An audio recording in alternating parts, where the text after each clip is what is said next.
So, I got my new toy and it is up and working now, and I've got the sessions clock from my shelving taken apart.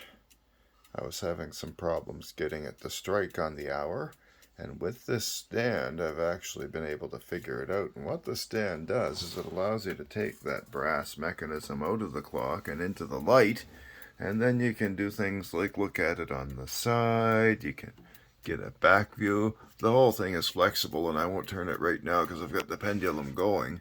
But yeah, you can get in the back and see what's going on, and all I would really have to do that is just turn that whole thing on the post, and it'll rotate freely. And I was having a little bit of a hard time. I think I might have mangled the verge and the arm there a little bit in the earlier frigging before I got this stand. So I think I've got it back the way it should be now. And we can see it's been ticking away probably about 3 or 4 minutes worth of time there now, which is a lot longer than it had been doing. So my main problem earlier was getting it to strike properly. It used to run when I first got it up on the shelf. I think it ran for about a week, but it was only striking on the hour for some reason. So there's a strike on the half an hour. And as we go up here, it's hard to do this and see. There's the warning. And there's the strikes. 1, 2, 3, 4, 5, and it buries itself in the deep groove. So this is the strike wheel here, and as you can see, there's a series of notches in between those deep grooves, and they start with 1 and they work their way up 2, 3, 4, and that was 5. The next one will be 6 strikes, and then 7, 8, 9, and they get quite long between. But anyway, the whole thing comes out to 12 strikes there by the end of it. And here we have the going train. So this is basically what powers the pendulum. A lot of people think that the pendulum is what powers the clock, but that is actually not so. It just provides the beat for the seconds, and that can be adjusted by moving the pendulum weight up and down by means of the screw that's on the very bottom of it there. And I've got my ruler out to measure the distance back and forth that it's traveling. So what happens is you wind up this spring, and it provides the power to the going train, and that goes through a series of gears up in the middle here and up to the final top here.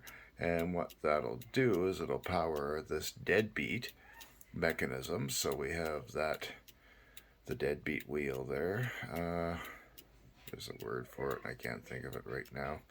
And basically this is what makes this rocking lever called the verge push and pull the pendulum.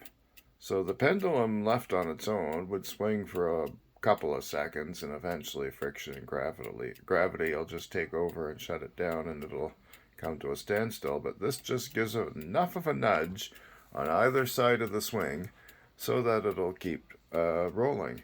And basically, the pendulum works this gearing in the middle, which is called timekeeping, and the timekeeping is what turns the axles on this arbor here within the arbor to turn the minute hand and the hour hand. So then the other spring here just powers this strike train, and it goes up, and it's governed, and there's some cams and whatnot inside. And as we can see, as this goes, one of these levers here will lift that other one, and it goes, and it makes the whole thing go. So I wish I could explain it better than that, but I'm not nearly knowledgeable enough yet. So there's the half-hour strike. about 5 too, we'll get the warning wheel. So that cocks it. And as we approach, you see this getting lifted up. 1, 2, 3, 4, 5, 6. So that's 6 strikes on the hammer behind the pendulum, which would go on the gong, which I've left in the clock up there. We can see it behind the glass. There's Flame. I'm still waiting to reattach his tail. The stirrups, of course, suffered the same fate that they did over the years to so many of them. They, not just the stirrups, but the straps around everything kind of break. There's some weak points that were kind of a flaw in the design for such a detailed design. Or maybe it's just age or people playing too hard with them. But yeah, so if I can get that fixed up and figure out a way to maybe work around it, it'll be all set. And then I've got to figure out some arm surgery for Jane. She's in pretty hurting shape there. And I'm not sure if there's an easy fix or not for that. And Johnny West came out pretty good, so I'm pretty happy with him.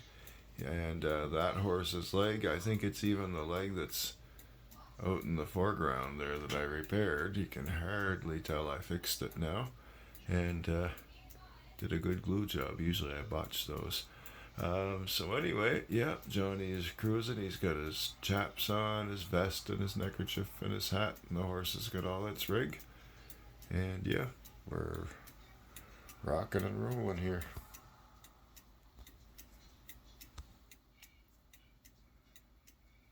I think I might have a working model here. I'm going to leave this run for a while and see how it does.